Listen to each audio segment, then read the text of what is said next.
E já de volta com o nosso programa Vida e Saúde. Hoje um programa para lá de especial, recebendo o Dr.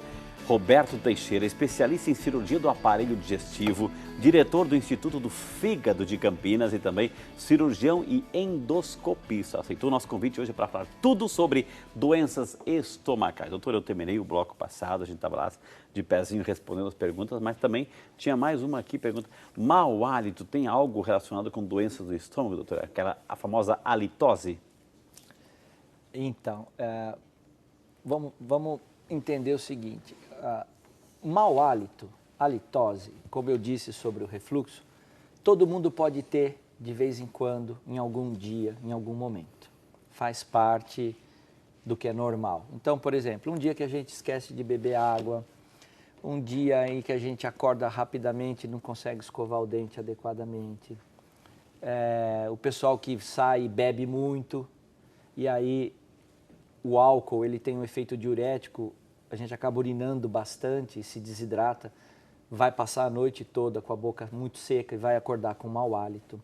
Alguns alimentos também podem fazer com que o hálito fique mais forte.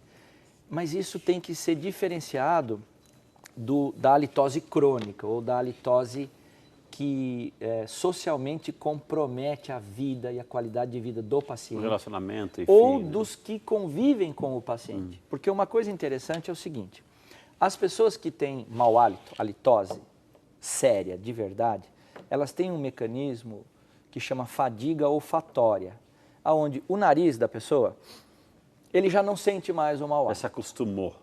Exatamente. Então, só as outras pessoas é que percebem que aquele cidadão, aquele amigo do trabalho, aquela pessoa querida da família tem uma halitose que não é normal, mas também isso já gera um constrangimento de como é que se aborda. Isso, eu ia perguntar, como é que eu tenho como é que se fala? Qual é o uso da caridade ali, doutor? É muito complicado isso. Existe uma clínica muito famosa e pioneira de halitose no Canadá, que ela tem um serviço onde você liga lá, é um 0800, e você fala: eu tenho um grande amigo, uma pessoa muito querida, mas ele está com problema de mau hálito e eu não tenho como falar isso para ele. A clínica entra em contato com o paciente. Olha só, mesmo sendo aqui no Brasil? Não, isso lá. Lá. Aqui já existe, por exemplo, as ideias de ter um aplicativo, ou no celular, ou um serviço de SMS, já tem algumas clínicas, e aí eles ligam falando: olha, um grande amigo seu, que nós não vamos comentar, ele fez esse comentário, nós estamos aqui para te ajudar, então você já vem aqui fazer um check-up do seu hálito, nós vamos fazer um check-up para saber, nós queremos te ajudar, tá certo? E nesse check-up é que a gente precisa diferenciar causas de halitose. Entendi. Então vamos lá. A grande ideia popular é que a maioria dos pacientes que têm mau hálito, a causa é do aparelho digestivo, é do estômago. Não é, não é. Pode ser higiene também. A grande maioria dos pacientes com halitose, a causa da halitose é na cavidade oral, é boca. Falta de higiene, talvez. Falta de higiene, doença periodontal, mas a mais comum, Frei, é falta de água. Porque é ressecada. Exatamente. Então, aqui na nossa boca, nós temos restos de alimento, resto das próprias células da língua, que estão morrendo e estão aqui dentro. Nós temos bactérias no espaço entre o dente e a gengiva. Então, na verdade, a gente precisa, é óbvio, ter um dentista, fazer check-up, usar fio dental, escovar o dente, retirar a saburra, que é essa coisa branca que são restos alimentares e bactérias mortas na nossa língua. Mas é muito importante a hidratação da cavidade oral. Então, por exemplo, se eu passo a manhã toda dando palestra ou no consultório falando e não tomo nada de água, e eu chego em casa e tomo 1,5 litro de uma vez, eu falo: estou tranquilo porque eu tomei a água que eu deveria tomar hoje. Para hidratar e para purificar essa cavidade oral, não funciona dessa maneira. Então é interessante tomar água, pequena quantidade. Sempre, vamos lá, então, tá aqui o copinho, saúde você. Bochechando um pouquinho, né? Fazendo a água passar em todas as cavidades da boca.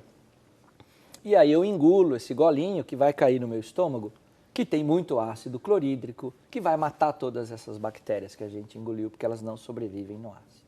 Entendi. Então, isso é importante. Isso poderia resolver uma grande quantidade de pacientes que sofrem de halitose.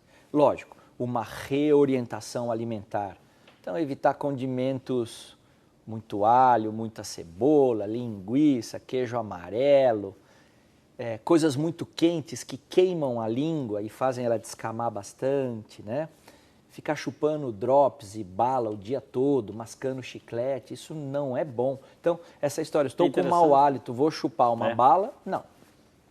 Também esses enxaguantes bucais que têm muito álcool e por isso eles são muito ardidos, dão essa sensação de refrescância, mas eles machucam, o álcool, ele machuca a célula, ele vai acabar aumentando a descamação. Então, enxaguantes bucais são importantes, fazem parte do tratamento junto com escovação e fio dental.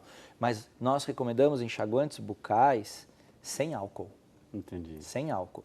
E que pode ou não, dependendo da indicação do estomatologista, que é o médico especializado em boca, ou o dentista estomatologista, eles vão indicar que tem vários tipos de enxaguantes bucais, alguns até com, vamos dizer assim, antissépticos e antibióticos, até que precisam ser usados por um pequeno período. Entendi. Não dá para usar muito, porque isso pode escurecer os dentes.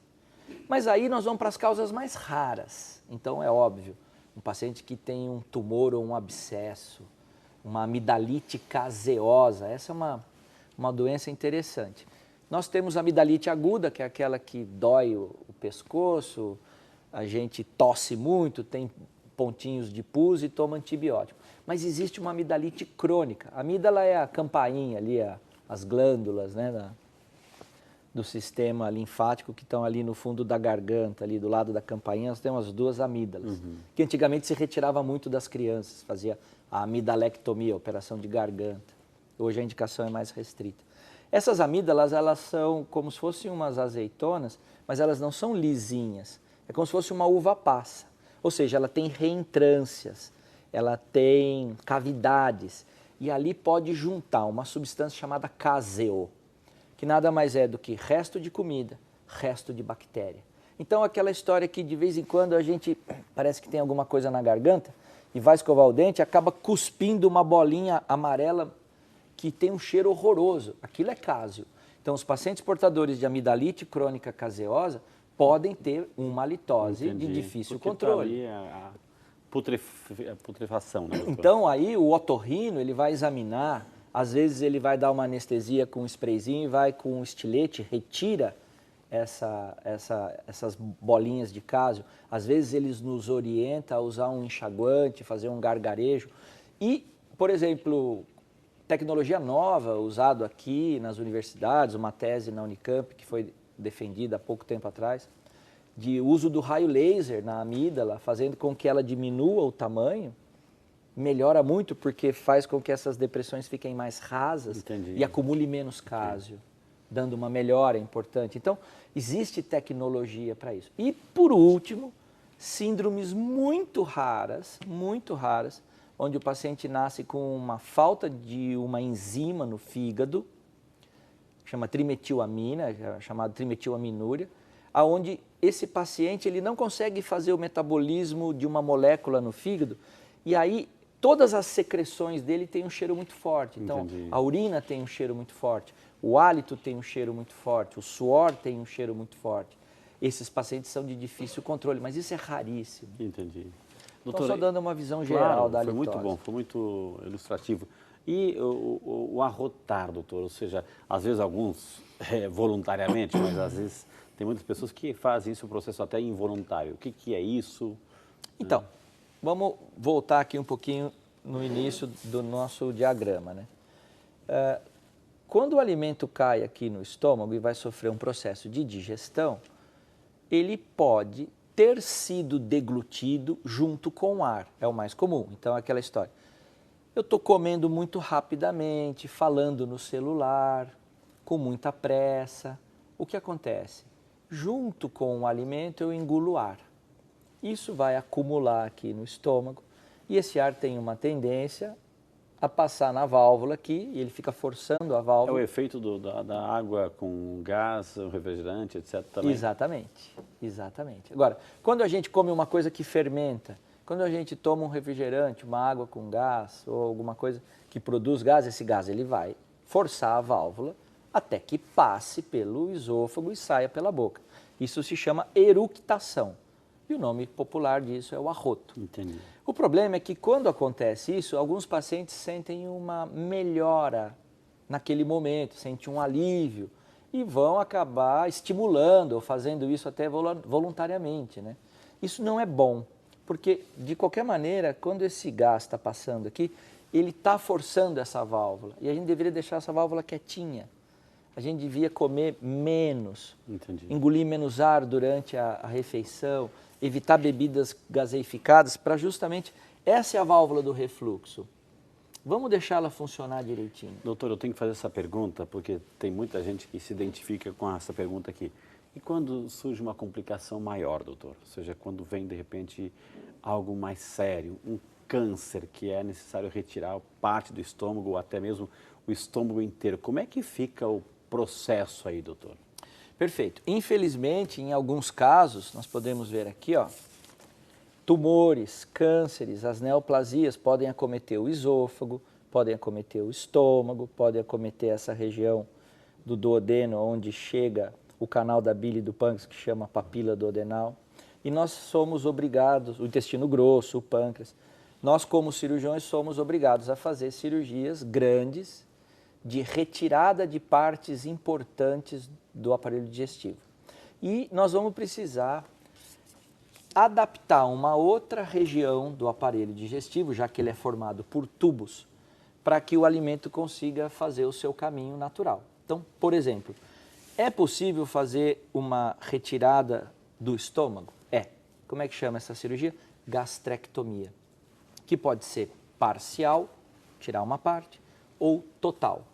É óbvio que nós vamos ter que trazer o intestino fino,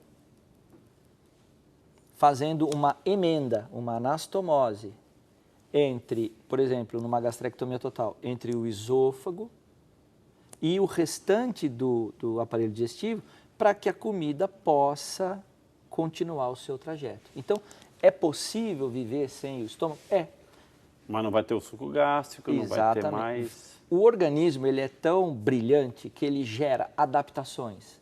Então, quando nós fazemos a cirurgia com uma alça, um tubinho do intestino fino, ela é bem pequenininha. 1 ano depois, nós fazemos o exame, ela já está dilatada.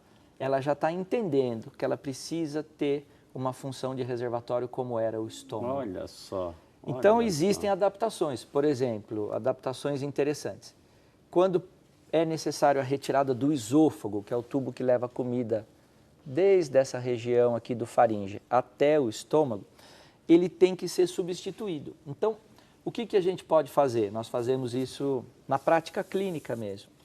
Nós podemos usar grampeadores e usar essa parte do estômago e fazer um novo tubo, de maneira que a gente vai subir o estômago pelo tórax, para que ele substitua o esôfago que foi retirado. No passado se fazia muito essa transposição com o intestino grosso, o cólon. Entendi. E aí são técnicas cirúrgicas, mas sempre a ideia é restabelecer o trânsito da boca até o ânus para que o alimento passe pelos mesmos locais onde ele deveria passar. Que maravilha, gente. Quantas informações valiosíssimas estamos aprendendo hoje. Vou chamar um intervalo na sequência. Temos algumas informações também. E aquele momento especial onde eu quero rezar com você e por você. Então não sai daí, o Vídeo Saúde volta já só para você.